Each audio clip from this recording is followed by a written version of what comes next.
On va reprendre notre programme avec Dominique Eichwald qui va nous parler de psychologie positive au travail. Dominique Eichwald, éducatrice de formation initiale, cumule près de 20 années d'expérience dans différents services d'éducation spécialisés. Maman de 2 enfants très différents, mais tous 2 HPI, elle est amenée grâce à eux à découvrir les questions inhérentes à la douance. C'est ainsi qu'elle découvre son fonctionnement et qu'elle commence un travail sur elle. Engagée en parallèle dans un processus de reconversion professionnelle, elle intègre l'école supérieure de coaching et s'installe en tant que coach et formatrice indépendante. Durant cette expérience, elle a eu l'opportunité de rencontrer bon nombre de situations de professionnels, jeunes adultes ou parents, très souvent impactés par les spécificités de fonctionnement liées au haut potentiel. Fin 2016, elle croise la route de la psychologie positive et décide de s'inscrire dans un processus de formation qu'elle vient de terminer.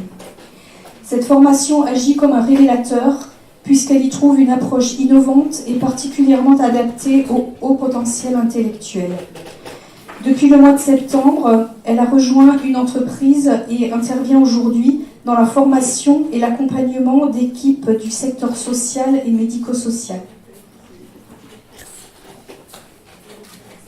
Merci Véro. Alors, j'ai la lourde tâche de vous maintenir en attention, sachant qu'il fait chaud dans la salle, qu'on n'arrive pas à aérer et qu'on est samedi presque soir. Donc, pour cette intervention, en fait, je risque, et c'est même plus qu'un risque, de vous inviter à écrire des petites choses. Donc, si vous avez à portée de main un stylo ou un bout de papier, ça vous évitera de fouiller et de chercher de quoi faire les petites choses que j'ai prévu de vous faire faire. Rassurez-vous, je ne vais pas vous faire faire des maths ni quoi que ce soit de compliqué. Même si pour certains, ce serait un plaisir plus qu'autre chose. Pour préparer cette intervention, je vous avoue que j'ai passé tout mon été à lire et à relire des livres sur le haut potentiel. Et j'ai décidé de commencer cette intervention avec une phrase de Cécile Bost qui a quand même particulièrement attiré mon attention. Le surdouement, c'est d'abord comprendre un mode de fonctionnement fondé sur une réalité neurophysiologique singulière. C'est comprendre que le surdon est un exhausteur de vie, non un privilège, pas plus qu'un handicap. Ça résume vraiment bien ce que je considère et ce que je vais essayer d'apporter aujourd'hui.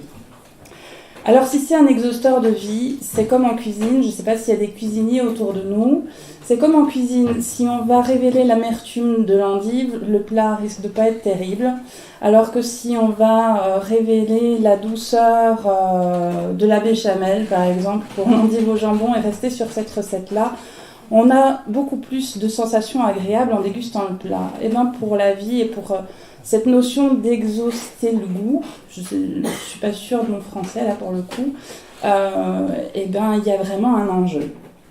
Monique de Kermadec, elle, explique qu'il faut prendre conscience que ni le constat, ni l'acceptation de sa différence ne suffisent à rendre heureux, pas plus qu'il n'aide à trouver sa place dans la société. Elle continue en disant qu'il faut développer une stratégie pour créer son espace personnel, inventer une nouvelle méthode de communication avec le monde. Pour moi, cette nouvelle méthode de communication, elle se résume par la psychologie positive. Dans les apports, les outils de la psychologie positive qui sont tout à fait construits pour inventer justement cette nouvelle communication avec le monde du travail et ainsi permettre une vraie valorisation du haut potentiel. La psychologie positive, c'est la science du bonheur. Alors là, ça dit tout et ça dit rien. Elle s'intéresse aux conditions du bien-être, de la force intérieure, de la sagesse, de la créativité et de l'imagination. Son objectif est de montrer comment une société tout entière peut vivre heureuse. Ça ne vous rappelle pas l'objectif d'une certaine association ? Elle permet à chacun, dans une optique collective, de développer son optimisme, ses valeurs personnelles, son intelligence émotionnelle, sa motivation ou encore son flow. Je vous rassure, je vous expliquerai ce que c'est. Elle peut se résumer, selon les mots de son fondateur Martin Seligman, à l'étude scientifique du fonctionnement optimal de l'homme. Monique de Kermadec estime que si elle est une source de souffrance et d'incompréhension, la douance est aussi une jouvence, une formidable source de possibles, de joie, de créativité. La psychologie positive n'est pas conçue pour venir résoudre les problèmes des individus, mais pour rechercher tout ce qui fait que la vie vaut la peine d'être vécue. Vous comprenez bien qu'elle peut être un formidable atout pour les surdoués. En psychologie positive, nous allons donc plus poser les questions sur qu'est-ce qui fonctionne. Donc, je vous avais dit de préparer de quoi écrire, et je vais vous demander de vous préparer à noter 4 mots. Et quand je vois que tout le monde est prêt, je vous dicterai ces mots. Ceux qui veulent jouer le jeu, c'est absolument pas, il n'y a aucun caractère obligatoire. Vous êtes prêts ? On y va ? Alors changez de main, s'il vous plaît.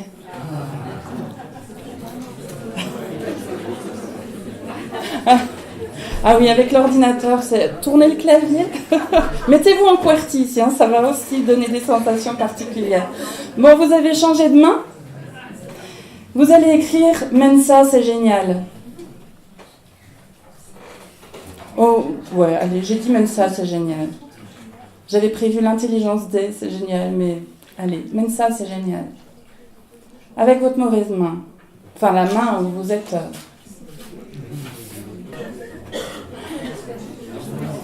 Vous avez à peu près terminé ? Alors, je vais vous demander maintenant de reprendre votre stylo dans la bonne main, dans la main avec laquelle vous êtes à l'aise, et de réécrire la même chose. Mais vous allez réécrire la même chose en restant connecté à l'émotion que vous allez sentir là, maintenant, en repassant dans votre zone de confort.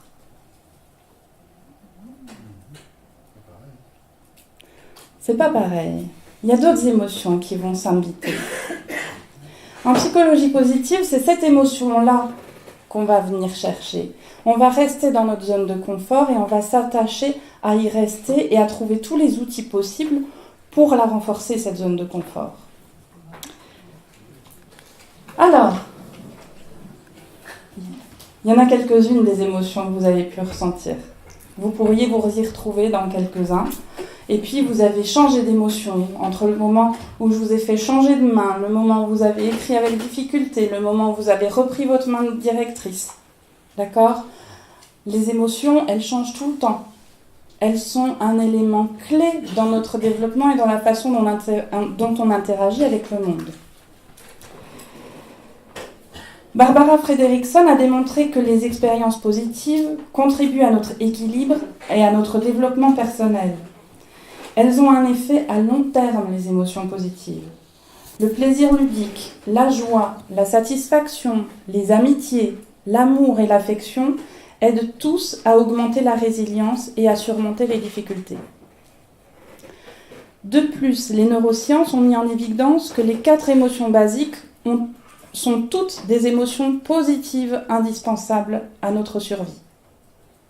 Vous les connaissez, les 4 émotions fondamentales ? Alors, la joie, à quoi elle sert ? Elle donne du sens à la vie. La colère, elle permet de s'affirmer.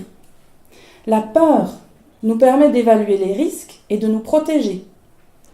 La tristesse nous permet d'accompagner les changements. Et à ce titre, la tristesse, quand on la considère comme ça, devient même une émotion positive pour le développement individuel. Le milieu professionnel est un endroit où le rationnel prévaut, d'après Cécile Bost. Il conviendrait donc d'inhiber les émotions quand on est au travail. Or, en psychologie positive, quand on va intervenir en entreprise, avec les équipes, on va provoquer l'émotion et la canaliser pour la mettre au service de la construction collective. Jeanne Siofachin aussi parle des émotions. Elle explique que l'émotion est nécessaire à la pensée, sans émotion, on prend des décisions, on tire des conclusions, on adopte des comportements débiles. Bref, sans émotion, on perd la raison. L'enjeu pour la personne à haut potentiel est d'étudier ses émotions pour en faire des atouts, pour éviter qu'elles ne le submergent.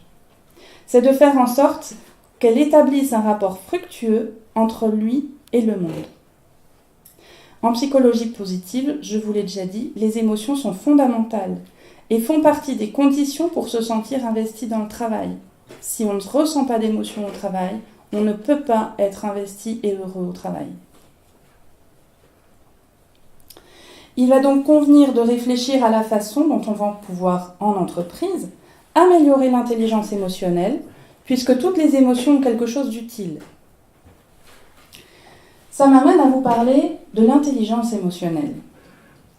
L'intelligence émotionnelle se décrit comme la capacité à percevoir l'émotion, à l'intégrer pour faciliter la pensée, à comprendre les émotions et à les maîtriser afin de favoriser l'épanouissement personnel. Pour Monique de Kermadec, c'est un fait. Les personnes qui ont une forte intelligence émotionnelle ont plus de chances d'accéder aux hauts postes en entreprise et de les diriger. Pour Daniel Goleman, dans son ouvrage L'intelligence émotionnelle, l'éducation formelle telle que nous la connaissons a joué un rôle important dans l'exil des sentiments. Or, l'adulte surdoué cherche plus à être qu'à avoir. Qu'est-ce qu'être, sinon ressentir ? Je vous laisse méditer, vous avez 4 heures. Non. Les ateliers de psychologie positive ont pour objet de mettre l'intelligence émotionnelle au cœur du processus, quel qu'il soit. L'important est d'être bien accompagné et soutenu par un professionnel qui s'assurera de la sécurité de tous les participants. Le fait de vous parler de l'intelligence émotionnelle me conduit, et vous allez très vite voir où je veux en venir, à penser aux situations où nous avons été mis en difficulté face au déferlement des émotions que l'on peut ressentir. Ces situations, dont nous avons tous pour la plupart bon nombre d'exemples, nous ont conduit à développer une capacité de résilience importante. Il se trouve que la résilience est aussi un concept clé de la psychologie positive. Et que d'après Monique de Kermadec encore, l'adulte à haut potentiel dispose des caractéristiques récurrentes chez les résilients. La résilience, c'est la capacité à contrôler sa réaction face aux situations de la vie, à surmonter les difficultés et à rebondir après une épreuve. La résilience est constituée d'éléments fondamentaux qui vont permettre à l'individu de résister au malheur et de rebondir. La bonne nouvelle, c'est que même si nous sommes a priori des individus résilients, de par notre fonctionnement, nous pouvons apprendre des compétences de résilience et ainsi se vacciner contre la dépression. Le mot vacciner, il faut voir des guillemets. Ces compétences développent des attitudes productives, d'espoir et d'optimisme. Alors, je vais vous inviter, encore sur votre petit papier si vous le souhaitez, à dessiner un réservoir, comme un barrage en fait. Vous mettez 2 montagnes, un barrage au milieu et puis derrière il y a de l'eau. Est-ce qu'on va parler de réservoir de résilience ?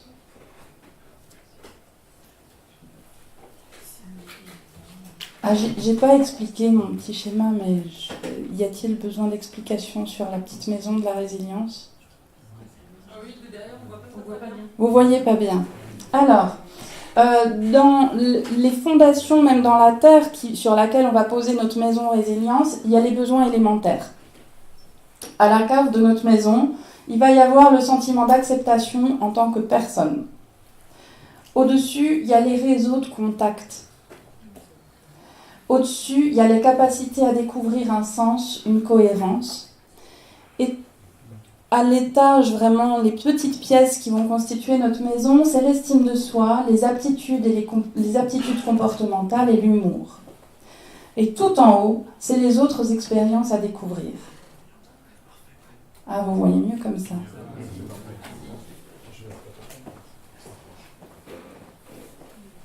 C'est les éléments constitutifs de la résilience. Mais je trouve que le schéma qui va suivre, il est encore plus parlant. C'est bon ? Alors, je vous parlais du réservoir. Ce réservoir de résilience, il est attaqué. Il y a des brèches à l'intérieur du réservoir de résilience.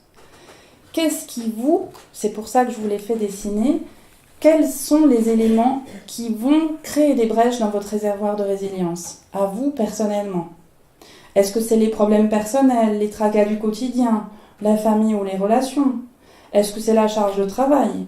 Est-ce que c'est les conditions de travail? Est-ce que c'est la sécurité de l'emploi? Est-ce que c'est les ressources et la communication? Il y a plein de choses qui vont attaquer votre réservoir de résilience. Le tout, c'est d'apprendre à repérer ces éléments-là. Et une fois qu'on a repéré nos brèches, ce qui est intéressant d'aller voir, c'est qu'est-ce qui le remplit, notre réservoir de résilience. Et donc, c'est l'étape d'après. Comme tout réservoir et comme tout barrage, plus il va pleuvoir et plus le barrage va se remplir. Qu'est-ce qui remplit, votre réservoir de résilience? Qu'est-ce qui va vous renforcer? Est-ce que c'est votre capacité d'adaptation? Est-ce que c'est le support social? Est-ce que c'est la confiance? Est-ce que c'est les forces que vous avez identifiées, vos valeurs? Est-ce que c'est des moments positifs que vous vivez avec vos amis? Remplissez vos petits nuages, réfléchissez et ce petit schéma, il peut vous accompagner tout au long de votre activité, tout au long de votre vie. Et puis on peut séparer, il peut y avoir d'un côté la vie privée, d'un côté la vie professionnelle. Parce que notre réservoir de résilience, il va se remplir et il va se vider, tant du côté pro que du côté perso. Moi, dans les brèches de résilience, il y a le ménage. Alors ça me saoule à un point. Donc chacun va avoir des choses. Il y en a, le ménage, ça va être un petit nuage. Ça va les ressourcer, de prendre soin de chez eux, de faire joli, que ça sente bon, que... Moi, ça me passe à 3000. Augmenter notre capacité à nous montrer résilients a un réel impact en entreprise. En se montrant résilients, nous allons augmenter notre capital psychologique positif. Alors, il s'agit de conceptuer un capital au-delà de l'humain, c'est-à-dire ce qu'on sait, du social, ce qu'on connaît, vers qui on est, le soi réel, et ce qu'on a l'intention de devenir. Ce capital est donc un ensemble de ressources psychologiques sur lesquelles l'organisation peut miser, qui mènent à la performance, à la satisfaction, à l'implication organisationnelle, à l'engagement, mais aussi et surtout au sentiment d'auto-efficacité, à la résilience, à l'optimisme et à l'espoir. Et tout ça, c'est bon pour vous, comme c'est bon pour l'entreprise. Tout ceci pour m'amener à évoquer avec vous quelque chose dont on a déjà parlé et dont Ariel Ada nous a parlé, c'est le sentiment d'efficacité personnelle. Il fait la performance en entreprise et l'épanouissement. Si le sentiment d'efficacité vient de vous, ou vient de nous avons la clé du bonheur. Sauf que bien souvent, comme Ariel Ada nous l'a expliqué tout à l'heure, nous avons un sentiment déprécié d'efficacité personnelle qui résulte d'un perfectionnisme accru, d'une vision très autocritique, et ça c'est Cécile Bost qui le dit. C'est le syndrome de l'imposteur qui nous guette et nous assaille à la moindre occasion. Il consiste à nous faire croire que l'estime que les autres nous portent est bien plus élevée que ce qu'on ne le mérite.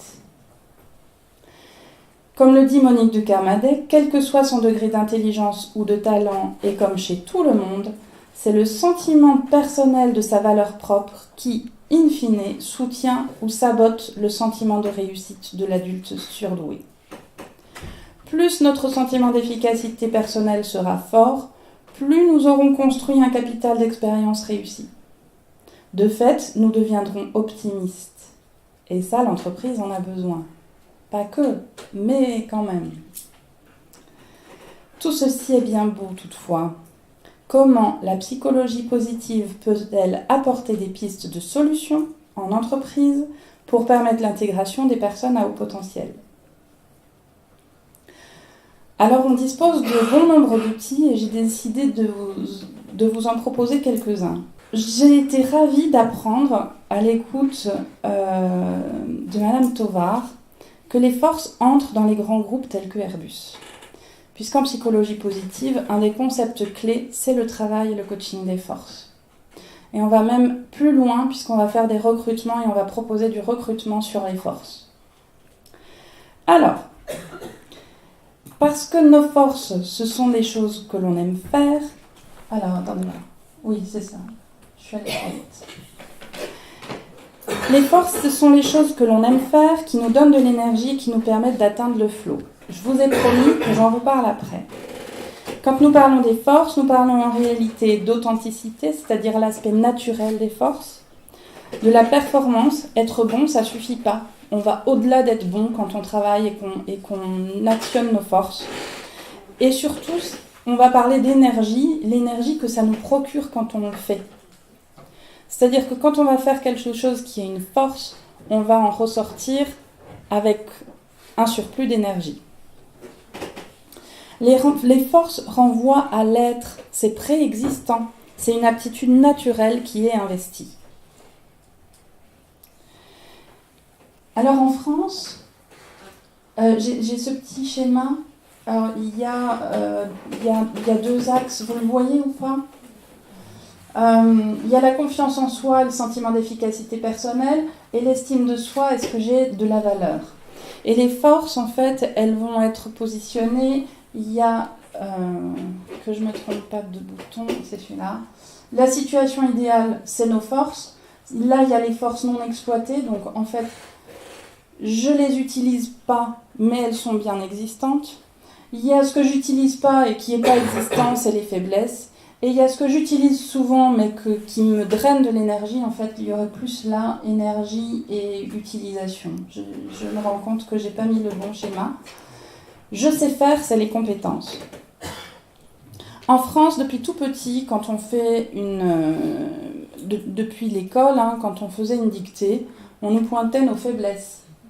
On pointait là où on avait fait une faute. Et encore aujourd'hui, à part quelques établissements qui ont repensé leur façon d'évaluer les enfants, on est encore à réfléchir à quelles sont nos faiblesses.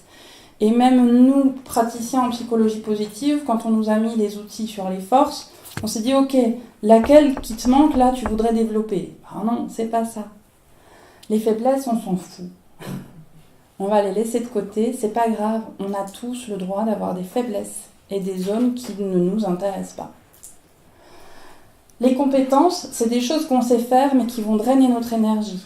Si on ne travaille que sur nos compétences, on risque le burn-out. Si on travaille sur nos forces, ça c'est la situation idéale, on va gagner en énergie, on va être efficient, efficace, investi. Et puis il y a tout ce petit paquet de forces non exploitées qu'il va falloir essayer de valoriser et de développer dans nos activités. Alors Monique de Kermadec explique que pour aller à la conquête du bonheur, nous devons nous ouvrir au monde en renforçant nos points forts pour récolter les fruits de nos talents, plutôt que de nous échiner à vouloir compenser ses faiblesses, ce qui, selon elle, représente une perte folle d'énergie et de temps. Cécile Bost nous invite dans son ouvrage à oser être nous-mêmes, à accepter notre différence. Elle nous encourage à entretenir le monologue intérieur qui nous encourage à capitaliser sur ce que nous avons déjà fait et qui nous énergise, autrement dit nos forces. Plus nous utilisons nos forces, plus nous devenons résilients. La problématique des surdoués est de ne pas toujours savoir identifier les forces et de les considérer comme quelque chose de tout à fait banal. Et c'est là notre plus grande erreur. Une force est à valoriser, à entretenir ou à maximiser si elle est peu exploitée. Pour reparler juste vite fait des faiblesses, les entretiens comment on appelle ça aujourd'hui, les entretiens d'objectifs annuels, hein, il y a un truc comme ça, hein, voilà. C'est une catastrophe en fait. Selon comment ils sont construits, ça peut être une catastrophe. Je vais nuancer un peu mon propos.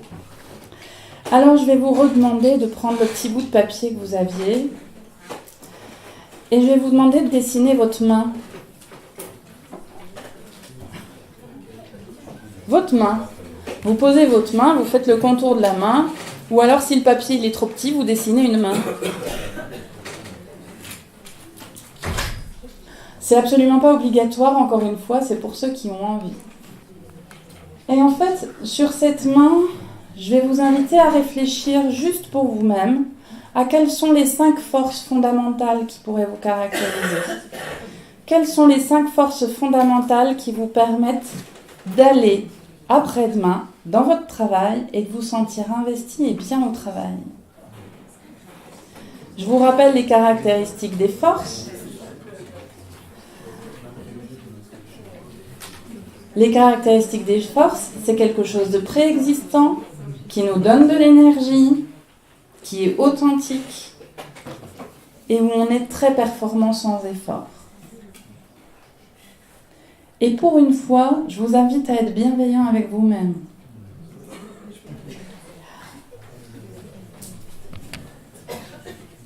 L'entreprise s'attache, lorsqu'elle recrute, à l'adéquation des compétences du collaborateur avec le poste, mais plus encore, elle va attendre avant tout de lui, à savoir vivre avec les autres autour de valeurs communes. L'adhésion des salariés à l'esprit de la maison est un gage d'implication, de motivation et de performance. Alors vous comprenez qu'il est indispensable d'être au clair sur nos valeurs et sur nos forces avant d'intégrer une entreprise. C'est ainsi qu'on obtient la motivation des individus. Quand on est motivé, nous avons un comportement énergique persistant, adaptable et orienté vers un but. Quand on a tout ça, on arrive à être dans le flow. Est-ce que vous avez déjà entendu parler de ce concept de flow ? Ah. Alors, je ne vais absolument pas vous faire le plaisir de dire le nom du créateur de ce concept. J'en suis incapable. Il s'appelle Mihaly, ça j'ai compris. Mais le reste, je ne sais pas. Les Américains disent Csikszentmihalyi. Ah. Lui, il lui Csikszentmihalyi. D'accord, mais à lire, c'est impossible. Donc il explique le flow comme une expérience d'absorption totale au point de perdre la conscience de soi-même en poursuivant activement un objectif qui a du sens et qui est difficile.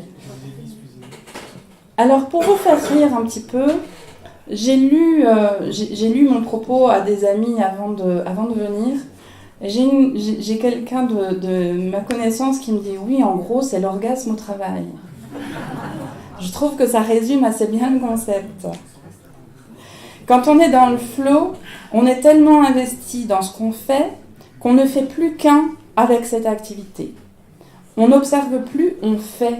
On agit en harmonie avec autre chose dont on fait partie. Bref, pour les plus jeunes, ils diraient on kiffe. Là, j'avais un petit schéma qui vous explique, qui vous permet de comprendre le concept du flow. Il y a les habiletés perçues et le défi envisagé. Plus l'habileté perçue et le défi envisagé seront hauts, plus on a des chances d'atteindre le flow. Si on perçoit peu d'habileté et que le défi envisagé il n'est pas intéressant, on va être dans l'apathie. D'accord ? Si l'habileté perçue est importante et que c'est peu intéressant, on va être dans le contrôle, on va tout à fait être à l'aise, mais on est dans le contrôle, dans notre zone de contrôle. Si le défi envisagé est très important, mais qu'on perçoit peu d'habileté perçue, on va être dans l'anxiété. Dans notre rapport avec le travail, on peut lister nos tâches et aller les placer dans ce petit schéma. À se dire, qu'est-ce qui va être de l'ordre de l'apathie et de l'ennui, qu'est-ce qui va être de l'ordre de l'anxiété et de la stimulation, et comment on peut essayer de mettre des choses en place pour passer de l'un à l'autre. Quand on a un défi envisagé élevé, on peut trouver des solutions pour aller et augmenter les habilités qu'on perçoit. Et ça, c'est tout du travail individuel, de coaching, ou ouais, là, c'est vraiment du travail individuel.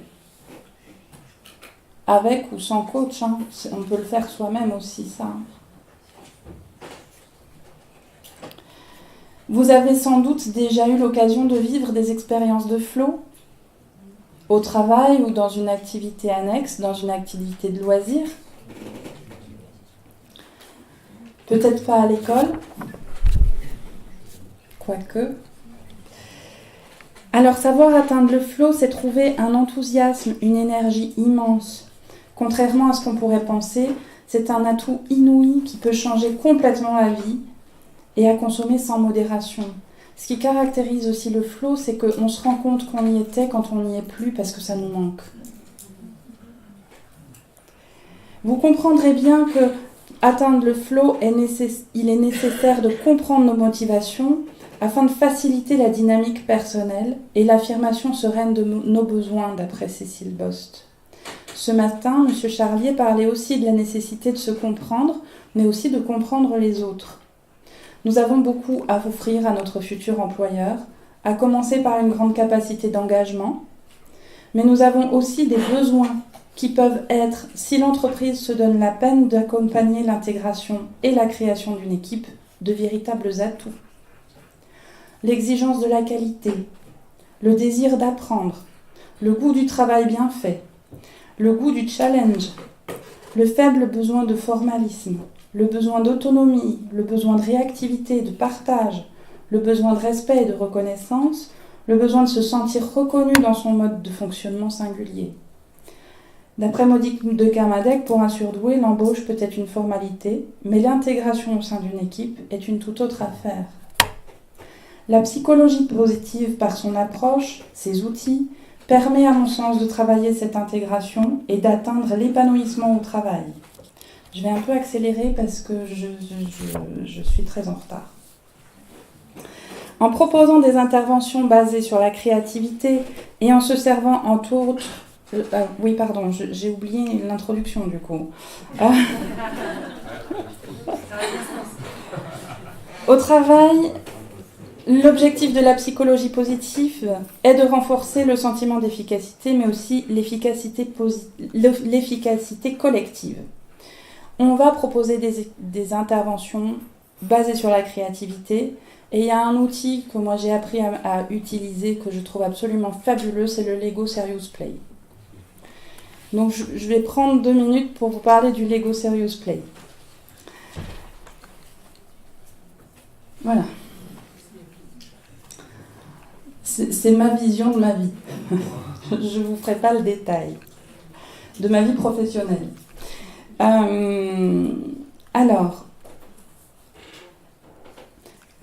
avec cette méthodologie, avec cet outil, le praticien arrive à valoriser la spécificité de fonctionnement de notre cerveau. Jeanne Siofachin explique que les images, les sensations, les émotions vont être favorables à l'émergence d'idées nouvelles et ainsi, à mon sens, permettre une meilleure intégration du haut potentiel en entreprise. Elle dit aussi un peu plus loin dans son livre « Trop intelligent pour être heureux », les adultes surdoués partagent une caractéristique tout à fait étonnante et pourtant bien cachée, une part infantile encore très présente. Elle est ce qui reste de la magie de l'enfance, le rêve, la créativité, la certitude que tout est possible, la capacité à s'émerveiller. Alors, quand on introduit le Lego Serious Play comme outil de facilitation, on obtient des résultats impressionnants dans les équipes. On va passer d'un modèle individuel à un super modèle collectif. Il y a des éléments de ma construction individuelle, c'est pas criant comme ça, mais il y en a. On était une équipe de 6 et chaque membre de l'équipe a contribué à créer un super modèle collectif. Et on va vraiment avoir des résultats absolument incroyables parce qu'on va mobiliser toutes les capacités, toutes les intelligences, Et on va se mettre en mouvement, et grâce au Lego, quand on a construit quelque chose, on arrive à se mettre en métaposition et à beaucoup plus facilement expliquer aux autres comment on a pensé la chose. Parce qu'il y a un support.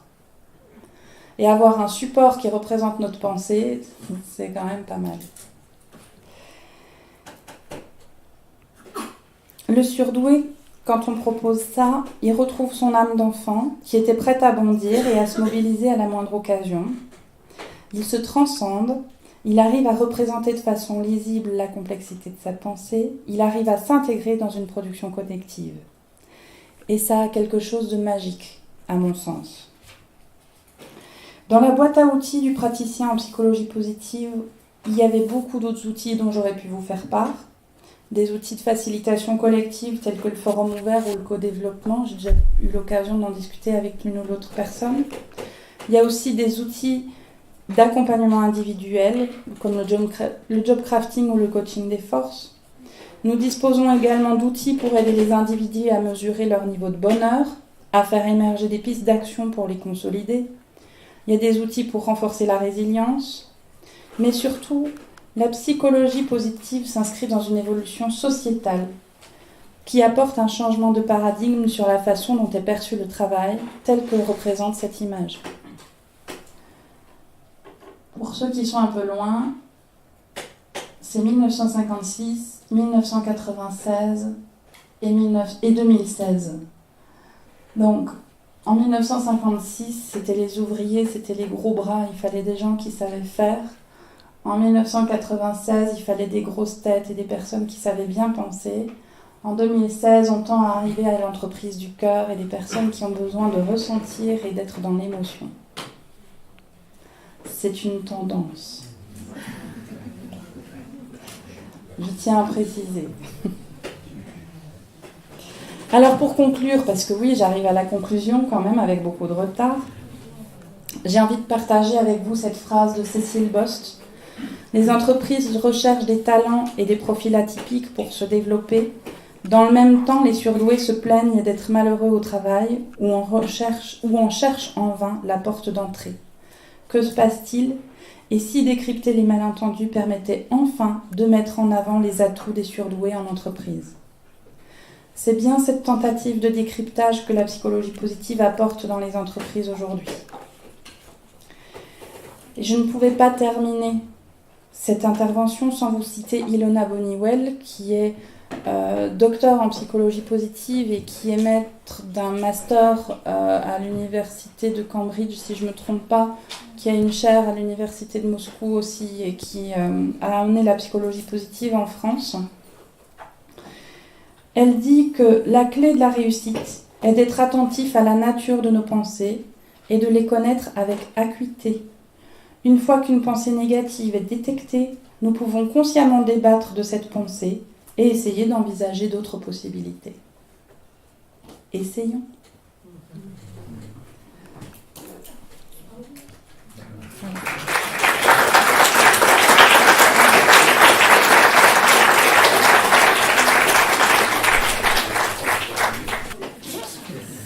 Alors du coup, est-ce qu'il y a des questions pour Dominique ?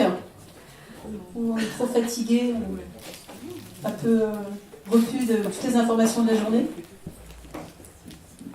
Écoutez, dans ce cas-là, oui. En fait, une question par rapport aux émotions. Pour avoir lu et écouté pas mal de choses sur les émotions des surdoués, des HP, bref. Certains pensent que finalement un HP va avoir des émotions 10 fois plus fortes ou 10 fois plus développées qu'un normaux-pensant on pensera ce qu'on veut des appellations. Moi j'ai un problème, c'est je sais ce que je ressens. Si je suis HP, je ne sais pas ce que ressent un normaux-pensant, et si je suis normaux-pensante, je ne sais pas ce que ressent un HP. Or, finalement, en science, il faut avoir une base de comparaison. Donc comment on peut savoir qu'un HP ressent vraiment 10 fois plus fort les choses, les émotions que quelqu'un d'autre ? Alors ça, il me semble, mais il y a peut-être de meilleurs experts que moi dans la salle, il me semble que c'est les études de neurosciences aussi qui permettent de vraiment mettre ça en avant. Au niveau des connexions neuronales et tout ça, parce que les émotions, il y a quand même vraiment des connexions qui sont en jeu. Donc ça déjà c'est en train d'être vraiment clairement établi. Après, c'est pas tant d'être plus que les autres. Je pense que c'est plus le fait de se sentir soi submergé par l'émotion qui rend la gestion des émotions un vrai challenge en fait pour la personne surdouée. Tu veux compléter ? Oui, je voulais juste compléter. Là, je vais parler un peu de moi. Donc, j'ai passé l'été chez une psychologue et je lui ai posé un peu la même question. Elle m'a dit, mais vous ne pouvez pas comprendre parce que vous n'êtes pas fait de la même façon. C'est très difficile, en fait, de comprendre l'autre et c'est ce qu'on a essayé d'expliquer et de challenger toute la journée. Ce qu'on peut ressentir, ce que je peux ressentir puissance 100, quelqu'un va forcément me dire c'est énorme, tu le ressens de façon énorme. Et pour moi, c'est une norme, c'est quelque chose que je vais ressentir au quotidien. Donc c'est très très difficile de s'adapter dans un sens et dans l'autre. C'est vraiment trouver une sensation pour vraiment l'expliquer. La psychologue m'a dit, mais votre cerveau, il n'est pas comme un cerveau, alors j'aime pas tellement le terme monopensant, mais on va dire d'un monopensant. Donc c'est vraiment vraiment difficile de s'adapter et de trouver, vous ne pouvez pas comprendre. Et c'est vraiment donc cet effort de compréhension qui se fait au quotidien. Alors je ne sais pas si j'ai répondu à votre question ou pas. Disons que je comprends le fait que ça soit différent, oui. Mais par contre, quand on le verbalise en disant c'est 10 fois plus fort, pour moi ça sonne faux, en fait. C'est ma perception, dans le sens où c'est impossible de mettre deux échelles en parallèle, sachant qu'on ne peut pas faire l'autre. C'est comme sur la douleur, en fait. Une personne va dire moi j'ai 2 sur 10 et l'autre va dire j'ai 6 sur 10. Il y a aussi, c'est vrai, vraiment des choses qui tiennent compte de l'individu et de l'individualité. C'est vrai que de dire j'ai 10 fois plus mal que toi, ça ne veut rien dire, effectivement. Je rejoins ce que vous dites. Donc ce serait de dire j'évalue mes émotions à 15 sur 10 et l'autre il évalue ses émotions à combien. De toute façon, c'est chacun qui peut évaluer à combien il ressent ses émotions et personne n'a à en juger. Plus d'autres questions ? Vous êtes fatigués ? Merci pour votre attention. Merci.